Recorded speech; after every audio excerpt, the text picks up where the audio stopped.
guys, welcome back to Sports with Mono and Mono. It's June 4th, 2023. And yes, I said June 4th already, but it's the start of the summer here. Hope everybody's doing well. And like I said, give a shout out to all the folks that have been asking about Steve. I saw him yesterday. He's doing much better, and I know he's listening to the show today. So again, thank you to everybody for all that support. It's been great. It really has been great. And so, a bunch of stuff we got to talk about today. So, let's jump right into it. Our monologue, of course, which is sponsored by Coriano Trucking of Summerhill, New York. And hope to see those guys pretty soon. They've been with us since day one, and we certainly appreciate it. So my monologue might kind of catch you guys off guard a little bit because my penchant for the NBA has diminished over the course of time, right? I mean, going way back to the Johnson, the Birds, and the Jordans, and all those guys. I loved it. The original Knicks with Frazier, DeBusschere, Bradley, Reed, etc. Um, but I do say that the playoffs have been good, right? And we got a good matchup. But my monologue is going to focus on this one guy who, and I've told you this time and time again, I don't have a lot of hours logged to watching this guy, Nikola Jokic from Denver, but he is just like your typical big man center, and the guy averages a triple double week after week after week, and he could shoot, but his passing ability is something you rarely see from a center. In today's game, guys shoot threes and whatever, but he is absolutely the architect of that. He's not an impressive looking guy. He looks kind of big and I don't want to say lumpy, but he's not LeBron James physique type player, but he really has impressed me, and that's why I'm going to watch it. And um, when we talk about guys, having triple doubles, I think Oscar Robertson may be the only guy that ever averaged a triple double in a season, unless maybe Will Chamberlain, but I don't think anybody else. And this guy does it night after night, and it looks like their time. But we're going to jump right into the NBA because we are going to game two, and Miami is down 1-0. But again, I keep talking week after week that this Jimmy Butler is just completely impressed me, and with his leadership. And like I said, we know the backstory of his childhood and being brought up that way. But this series obviously isn't over. I mean, but Denver looks like this is going to be their time. But we don't know that. Jimmy Butler can carry it, but I don't think Jimmy Butler has the players around him like Jokic does. So it's going to be an uphill climb for them. I don't see Adebayo being able to cover Jokic, which is going to lead, to double coverage on him, which leaves Murray wide open, and he's been hot as hell. Scores 25 points a night, and it's really a good series. I'm actually excited to watch some of the basketball games. And but let's go back a week, right? Boston again. They seem to be the team that could absolutely make the finals, and they get knocked out again, right? And so, of course, the first things that are said is Joe Mazzulla. He's got to go. He blew he was down 3-0. That kind of stuff. But good thing for him because he's a good coach. These guys just didn't come up big. I mean, it's not that they didn't want to show up. And Tatum got hurt on the first play in Game 7, so that was a big, that kind of limited his ability to make his mark on this, right? So, Game 2 tonight. We're gonna watch it. I'm gonna watch it for sure. Couple other quick notes, though, right? We saw Monty Williams gets fired from Phoenix, right? And again, look at what he had to work with, right? They bring in Durant. That kind of probably upset the chemistry. I don't care what anybody says. Yes, he's a great player, but he couldn't come to a team, with a month and a half left in the season, and expect them just to walk to the NBA championship. And Booker is a great player. He's a great player, but Anton doesn't show up. Chris Paul never plays in the playoffs, so he takes the fall for that. But he ends up now, he's the head coach of the Detroit Pistons, right? So you knew he wasn't going to be out of work long. And look at the money he got. He's now the highest paid NBA coach of all time. And is he a good coach? Absolutely. But when you think about why he had to get fired, that kind of drives me nuts. But he's making a lot of money. And then, of course, Doc Rivers takes the fall because of inept play from James Harden and Joel Embiid. So now he gets fired, and he's going to absolutely land a job. No question about it. He deserves it. But Nick Nurse, to the 76ers, like that's going to be the missing piece. No, it's Embiid is not a big-time player. Shouldn't have been the MVP this year with Jokic, but they didn't want to give him 3 in a row, I guess. So who takes over in Phoenix? So Frank Vogel, right? So that's going to make the difference. You're letting Monty Williams go and bringing Frank Vogel in, who really was just a kind of a figurehead coach for the Lakers when LeBron's on the team. So, where's Doc Rivers going to end up? I don't know. I mean, I know the Knicks fans are split on Thibodeau. I like him. I think he's a good coach. But I'm not going to rule that possibility out. So we'll see how that plays out, right? But the NBA, a lot of moving parts, and soon enough after the season, we'll hear about the John Morant and what's going on with that. I think it was a good move by Adam Silver not to bring it up during the NBA Finals, but this guy, this guy's in distress, and the NBA has to send a message. You can't just go waving guns around whenever you go out. So we'll see how that was, but that was a good move by Silver. Right? So let's move on to the NHL, right? And last night was game 1 of the NHL Finals with the Vegas Golden Knights against the Cinderella Florida Panthers, who are doing. You know what? This series is so far from over, but Vegas goes up 1-0, and like I said, these players, the way that Tkachuk has played for the Florida Panthers, this is a big surprise. They barely made it into the playoffs, but we told you can get hot in hockey, and once that happens, you get on a roll.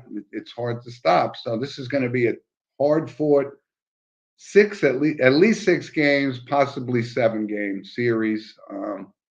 And it's a good story because Vegas is only 5 years into this league, and this is their second Stanley Cup final. So things can happen quickly in the NHL. So stay with that because, as I said, and I'll say it again, Stanley Cup, hardest trophy to win in sports.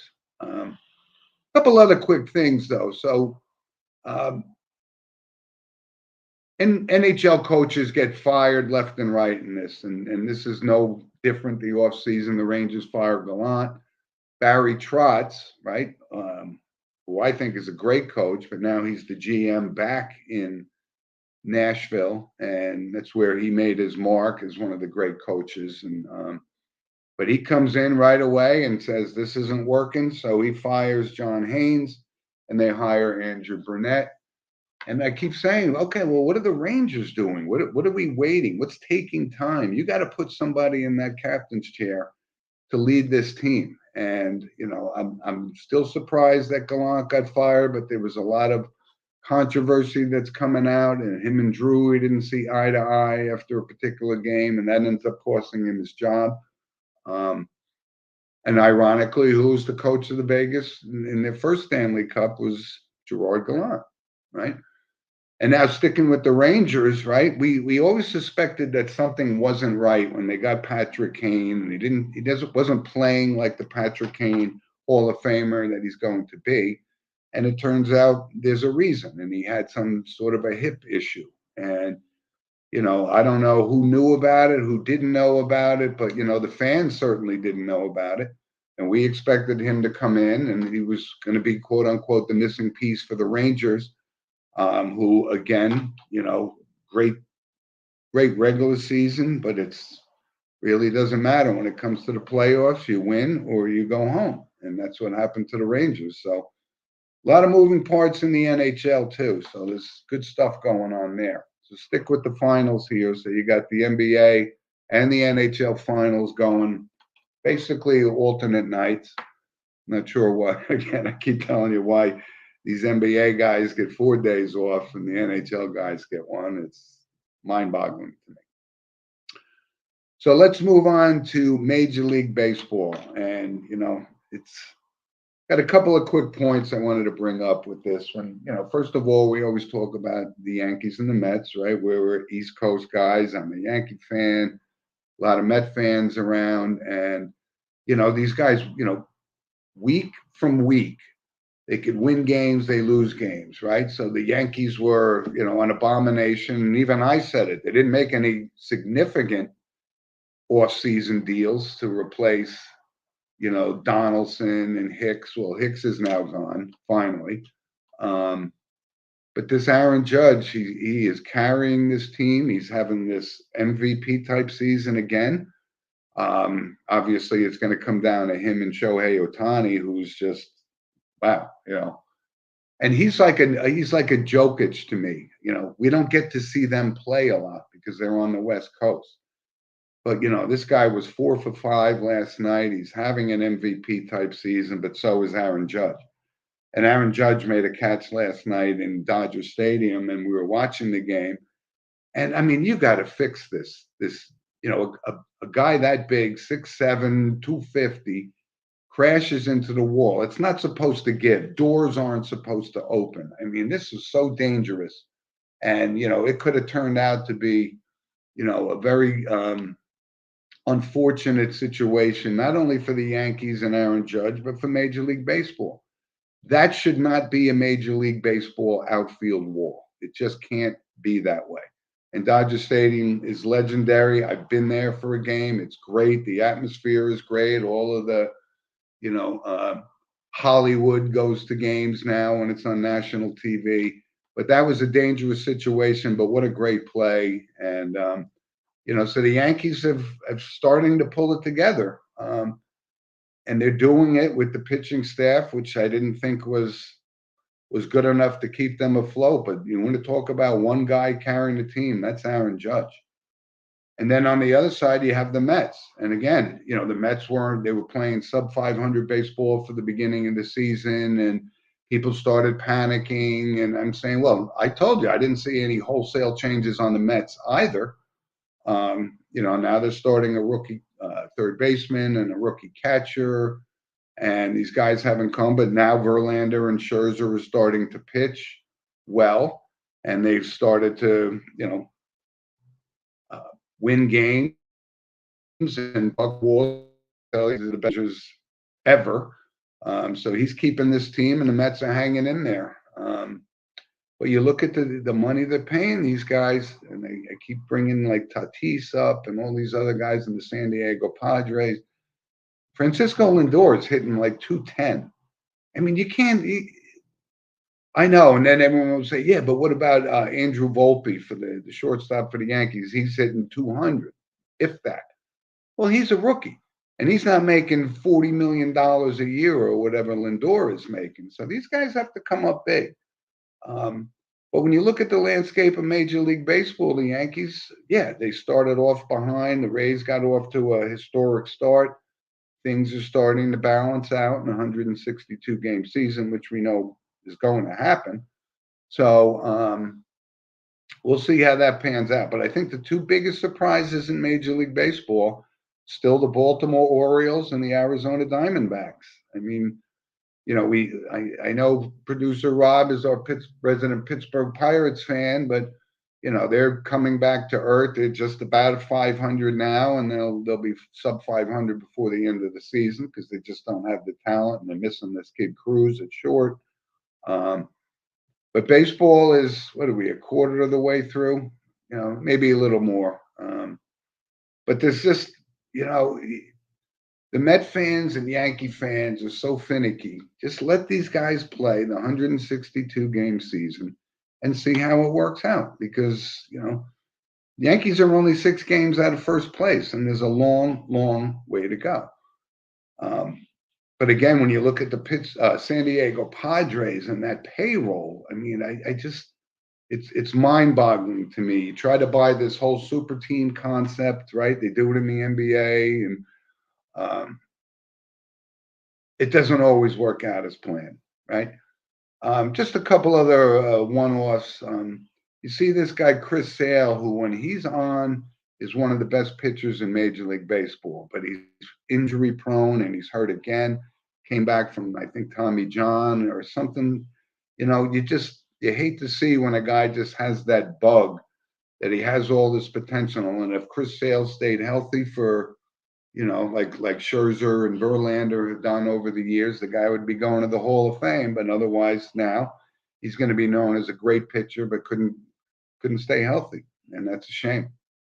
But he's a really, really good baseball player, and like I said, it's the usual suspects in the National League. It's the Atlanta Braves, it's the Dodgers, it's the Mets. Phillies are starting to go the wrong way again, but you know what? Again, it's a long season. Right around this time last year, they fired Joe Girardi and rallied and made the World Series. So you never know. Long, long road. Couple other things from the NFL. It's great. I haven't had to even utter Aaron Rodgers' name once for the past month, right? So he's settled. He's going to lead the Jets to the promised land. Yeah, good luck with that. But the Jets, they do have a good team. But when you look at the NFL, and of course with this Jimmy Garoppolo situation, and now Tom Brady becomes partial owner of the Vegas Raiders. Is he coming back? Well, obviously he's not coming back. I mean, Tom Brady dedicated his life to football 365 days. And the past 3 months when he announced his retirement, he's not doing anything football related. So now he's the partial owner with Mark Davis in Las Vegas, which I guess kind of makes sense. I mean, the guy wasn't going anywhere. He's got to be on the scene. He's got to be front and center. So we'll see how that goes. But I saw a good signing from the Buffalo Bills. They signed this guy, Ed Oliver, who's their number one pick a few years ago. And, he's starting to turn into a number one draft pick type player. And the Bills give him a 4-year, $68 million contract. Again, does it even make you go, wow, that's way too much money? No, this is what the market is. But he's a really, really good player, pivotal part of that Buffalo defense. You let Josh Allen run the offense, and this guy's kind of the leader on the defense. So when guys get rewarded like that, like Dexter Lawrence did, just like that, from an NHL perspective, because it takes a couple of years for defensive linemen to mature into the player that these guys have become. And I think it's awesome to see, right? So a couple other things. It's the French Open, and I know it's not getting the viewership or the interest that it would if Rafael Nadal was playing, which is rare, right? I mean, he is the French Open. He's won it at least 10 times, and he's not playing in this, so that leaves Joker. And I told you this 2 years ago. This kid Carlos Alcaraz is one of the next, group of guys, right? We've seen Federer, he's gone. Nadal, he's close to gone. Djokovic is still hanging on, so he's going to end up with the most wins in the majors. But these young kids, there's a lot of good young kids on both the men's and women's side of tennis. And, I know Mike Garvey's a big tennis guy, so this is great. He gets to watch matches at 2 or 3 o'clock in the morning because of the time difference, and it's awesome. It's actually great. It really is. So you got these other young kids like Taylor Fritz and Sinner. He gets knocked out, so it's wide open. But it's hard to pick against Novak because he's just he's become a legend while he's still playing. And, I don't necessarily like his demeanor on the court and all that kind of stuff and off the court, but he still is a formidable guy. And, unless these young kids can step it up at this, but Alcaraz is only 20 years old, for crying out loud. So these guys have time. But the French Open it's some good tennis. Very, very good tennis. So a couple other things. So we jump right into our book recommendation. And this is an interesting book. And if you haven't read it, it's called League of Denial. And it's about the NFL's concussion situation and the way that the NFL tried to sweep this under the rug. The movie with Will Smith was Concussion, based on that book, which doesn't do anywhere near the justice. If you read that book, and it was written by two guys, I think they're brothers, Steve Farnow and Mark Farnow Wade. It's a great, great book.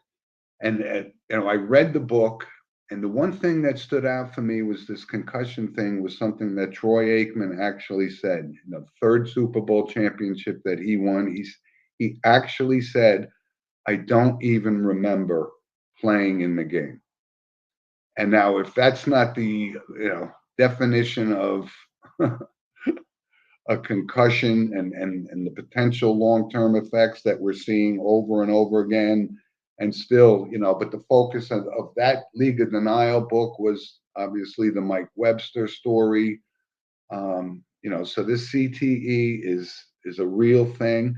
But it's a great, great book, and I would hope that people can read it. Don't just watch the movie because it doesn't do it justice. But so last week, I gave a book recommendation on the Kennedy assassination. So we're back to sports for this week, and I have a great book lined up for you next week, and I'll give him a shout out in a minute because it was one of our loyal listeners sent an email that was.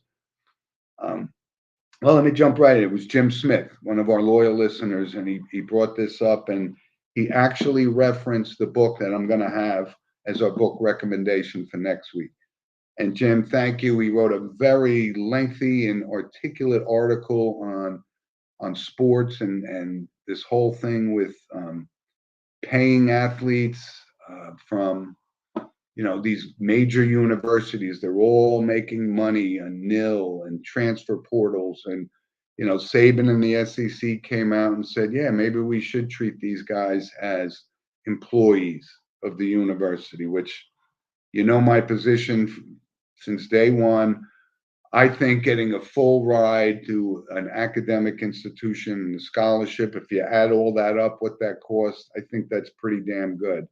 But now the whole landscape has changed, and Jim brought up some great, great points, about whether or not this is the right way to go about it. Are we turning amateur sports into professional sports? I don't know. So we'll see. But Jim, thanks for that email. It really was good. And I believe you read League of Denial, which is just a really powerful book. And it kind of makes you sick when you think about what the NFL is doing and the way they've turned their backs on these retired players that are dealing. There's just story after story of guys that have committed suicide, or they were so concussion ridden with the CTE, and it's a real problem. And I've always said, listen, I was a football player, and I know I had many concussions as well. Wasn't diagnosed back then. So I don't know. Maybe I'll donate my brain to science and see how much CTE is in there, right? And just got a comment from Miriam. Thank you for the loyal support, and just great stuff. Couple other quick notes, though. I wanted to give a shout out. I got a chance to see my nephew play this Little League baseball game last week, and at the same time, just before that game, he had tryouts for the traveling team. And why is the traveling team something special? Because that was what Steve and I were. Steve went on and played high school baseball. I didn't. I just stuck with football. but we did play on traveling teams together, and it's really we made some of our greatest friends, and um, I'm so happy for my grandson Logan because he's now playing catcher, which I don't think he took to at first, but now he realizes, and it's very very um, exciting to see the next generation of baseball players.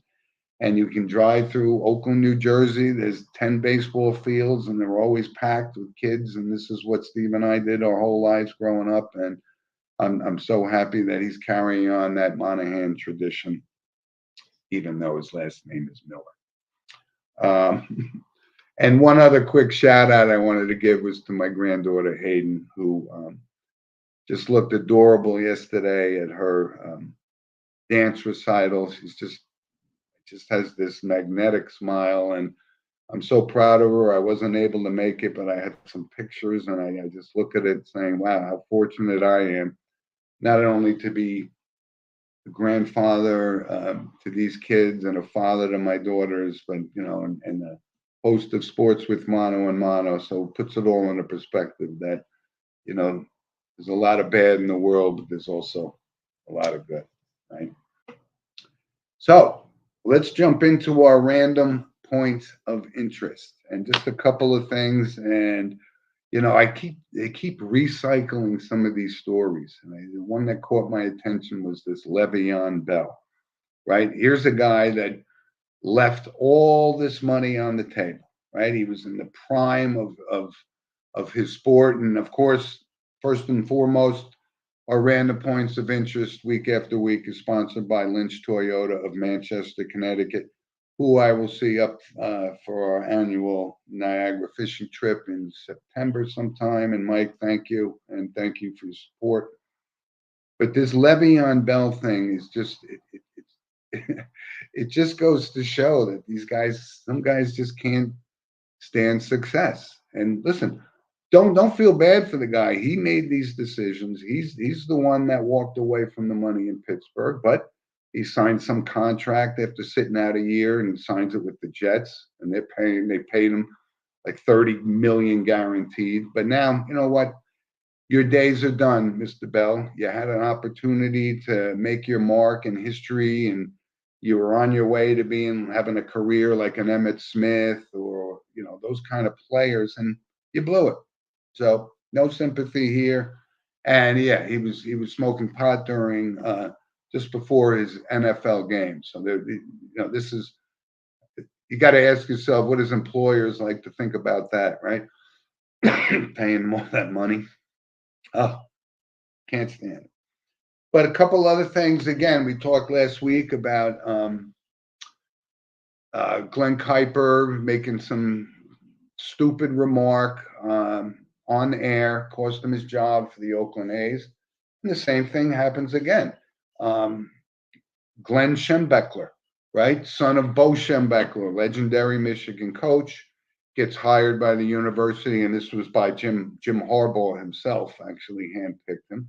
And he does the same stupid thing. Here he is recruiting for one of the top 5 college football programs, and he gets himself involved with these online Twitters and these racist and terrible people making these statements, and he's thumbs up and doing all this. So just another example of a guy that, how stupid can you be? I mean, even if you don't believe in what's right or wrong, you're a public figure now, and a lot of people are watching, and it cost him his job. So again, and this is Bo Schembechler's son with ties to Michigan, and these guys just put their foot in their mouth, and that cost him his job, and hey, rightfully so. So jumping up on a point that I made that Jim Smith brought up about the transfer portal in college basketball, it was one interesting guy, and I know this is true to Jim's heart because both Steve and I and Jim Smith are, North Carolina basketball historians, right? And we've seen, over the years from the Dean Smith era, and just great college basketball. and they had this great player, this kid Caleb Love, and I don't know why somebody would leave North Carolina other than somebody's writing him a check that's bigger than what North Carolina is paying him. And this kid, Caleb Love, was a great, great player. Initially announced he was transferring to Michigan. And, they came up with some nonsensical story that, certain credits weren't going to transfer. I mean, of course they would. I mean, this is the transfer portal. So he says, I'm leaving North Carolina, going to Michigan. That falls through. Now he ends up in Arizona. And you have to wonder, I mean, is it really that simple? Is it really the fact that Michigan offered him this amount of money? And again, this goes to paying college basketball players, but it's out there. I've always supported Nil. I didn't support it to the level where, it initially started out as these guys, these video games, and they weren't getting recognized for their role in that. And I always felt it was right that they did have the opportunity to capitalize on their fame. But this was kind of an odd story. Kid could still turn out to be a good player, but you have to wonder what's behind the scenes, and was this the initial end state we were looking for with Nil? I really don't know. I don't know. But anyway, so to our business, Rob and I and Steve, right, we do podcasts and we host a sports show and we talk about the events of, the current state of each individual sport. And so this interesting thing was this Shannon Sharpe, right? He has this highly rated show, which I don't understand, A, why, and B, because it was Skip Bayless, who was proven to be an absolute fraud. Embellished his resume, and I'll give Stephen A. Smith credit. He called him out on it. And yet this guy continues to have a show. I mean, really, you don't think sports with Mano and Mano has kept their credibility since day one and so forth? But Shannon Sharpe throws up his hands and says, this guy, I can't work with him anymore. So I give him kudos for that. And I just don't understand. I mean, either Skip Bayless has the best agent on the planet, but I can't sit and watch that for 2 seconds. I mean, not 2 seconds, because he doesn't have any credibility. And I feel the same way in New York sports with this guy Carton, right, who is stealing from his friends, and he had this whole backstory. I can't listen to this anymore. I can't listen to these people. I told you one of my favorite shows that I do like in the morning, because it's early and they actually cover stuff. I like the Boomer and Geo show. I think they bring a lot of good insight. I like this guy, Jerry Recco, who I mentioned I met at a Rutgers baseball game last year. That's what, these guys have never compromised their integrity, and they actually give you some information. I really don't want to hear what Michael Kay's opinion, or Don LaGreca, or Peter Rosenberg's opinion on things, where I'm not sure they're all that informed. I did say I always liked Michael Kay as an announcer for the Yankees. But like I said, this whole Skip Bayless thing, the fact that he has a job in this business is mind-boggling to me.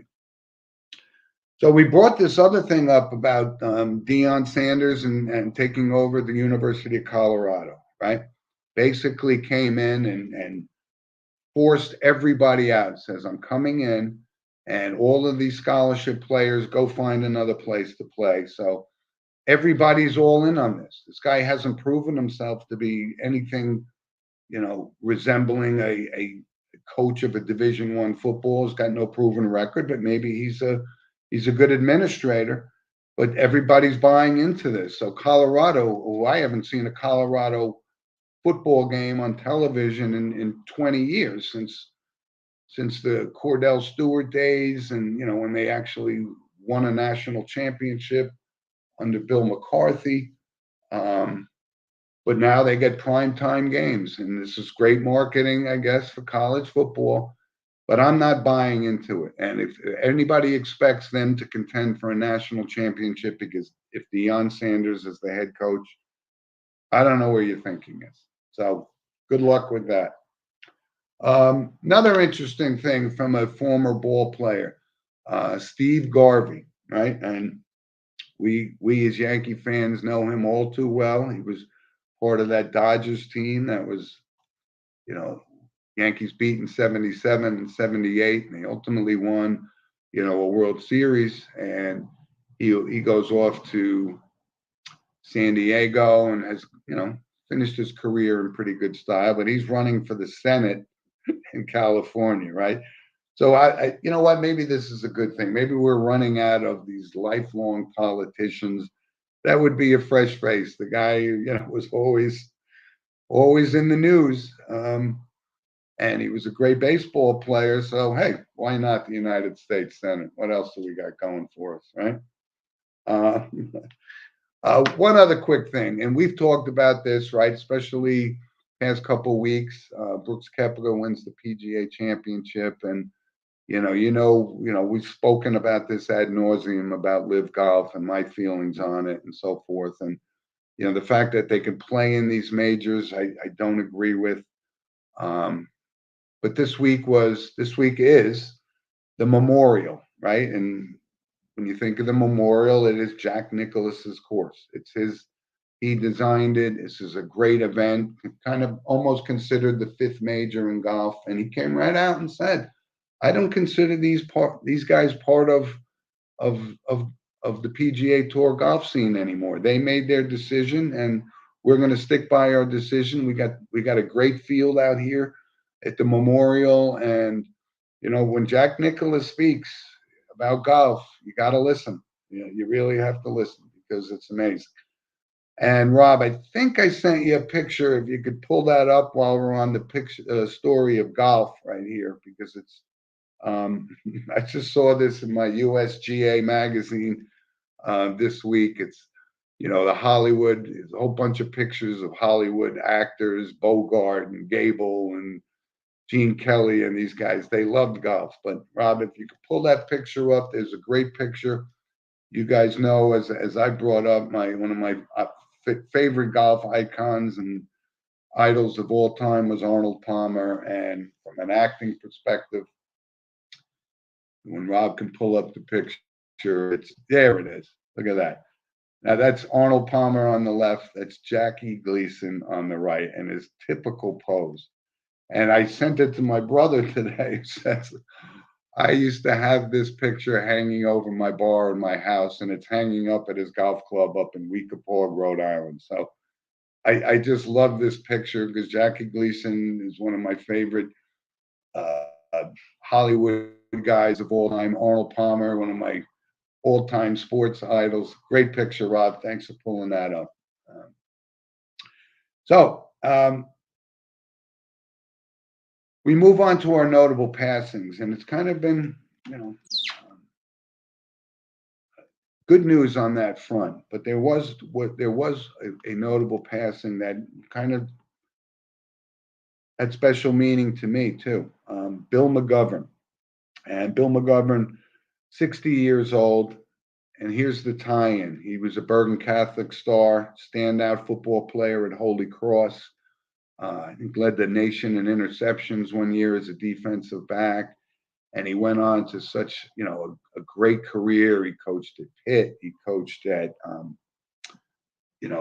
Holy Cross, Boston College, a couple stints in the NFL with Chip Kelly at the Eagles, and he was a linebackers coach for the New York Football Giants. And you know what? This comes because I played against Bill McGovern. We were actually the same age, and that was notable to me because of the connection. And we've talked about it time and time again. He was a Bergen Catholic guy, and I was a St. Joe's guy, and we talk about Bergen Bosco, and that's the marquee schools in New Jersey, and now they play a national schedule. But Bill McGovern comes from an amazing sports family. His brother Jimmy was on the PGA Tour. I don't know if he's on the senior tour now, but you go down the list, and this is like the sports family of Bergen County from Oradell, New Jersey, Bill McGovern and all his siblings and nieces and nephews. Just it really hit home for me, that somebody I played, and he gets at a young age. He was actually the defensive coordinator at UCLA, again with the Chip Kelly ties, named last year, and then, he diagnosed with cancer, missed most of the second half of the season, and he passed away. But, rest in peace. And like I said, on the field, we were rivals, but off the field, mutual respect from Sports with Mano and Mano at a just a great, great career in sports. And I certainly wanted to mention that. And I did have, I think we put it up last week, but it was an interesting picture. Talked to Luke Whippler's dad. So Luke is at his first OTAs. And, whether he's going to make the team, they absolutely love him. He's a smart kid, and he's going to be a football player in this league. But I wanted to say, continued good luck on your road to the NFL, Luke, and we're all pulling for you. And I wanted to just one other note. I did send a text to my nephew Brendan, pitching coach at Rutgers, who, they lost to Michigan State and Nebraska in the Big Ten tournament, which was really the only way they were going to get in to the College World Series picture, and that didn't happen. So, they had another good year, but not good enough to get into the tournament. I think last year they got snubbed for sure. But this year, so you rebuild, you move on, and good luck to Brendan going forward. Who's also going to become a dad soon, by the way. So, again, I just wanted to continuously say thank you to everybody who's offered support for Steve. Today's a good day. I'm actually going to a little baseball game, not a Yankee game, a minor league game, this afternoon. I've told you that you can't just expect to pay $300 to cross bridges and pay tolls and all this other stuff at Yankee Stadium. But, I said, if you're out and about, catch a minor league game, catch a little league game, catch a high school game, because these are the future stars of baseball and all that kind of stuff. And one other quick shout out to my nephew Sean, who scored this overtime winning goal last week. I saw the video. It was just a big moment for him. He's had a really, really good year on the lacrosse field, and I know Steve misses seeing him play week after week after week, but he's seen him a few times, and that was a big goal for somebody, who's close to the Monahans, and I'm very happy for him playing at Ramapo High School. And had a conversation with somebody last week, and like the popularity of lacrosse just seems to be growing and growing and growing, both on a high school and a collegiate level. I mean, Notre Dame wins their first lacrosse championship, beating Duke, right? Notorious, powerhouse in lacrosse, and you don't assimilate obviously Notre Dame with lacrosse, but they win their first national championship. So, Sean, we'll get them next year. You got your senior year coming up. Make your mark, and the scouts will come looking. So, listen, folks. Again, thank you for everything. Thank you for listening. Thank you for the emails. Send us one at sportswithmano@gmail.com. And Rob, a quick congrats to you. You were part of you weekly bring up the St. Mary's baseball team, and they won their sectional state championship. There's Rob. Look at that. Producer Rob in the mix, right? Good for you. Congratulations on that. I know you broadcast the games too, so that's a big win for your program. And like I said, I have ties to them because I used to play them in football. So St. Mary's, and not known for their baseball, but that's a great season for them. So listen, folks, thank you again, and please send us an email at sportswithmano@gmail.com. We'd love to talk about it, and can't wait to see you guys on next week's show. So enjoy your beautiful Sunday. Nice here in New Jersey. So wherever you are, get out, see a game, enjoy the playoffs, and we'll see you guys next week.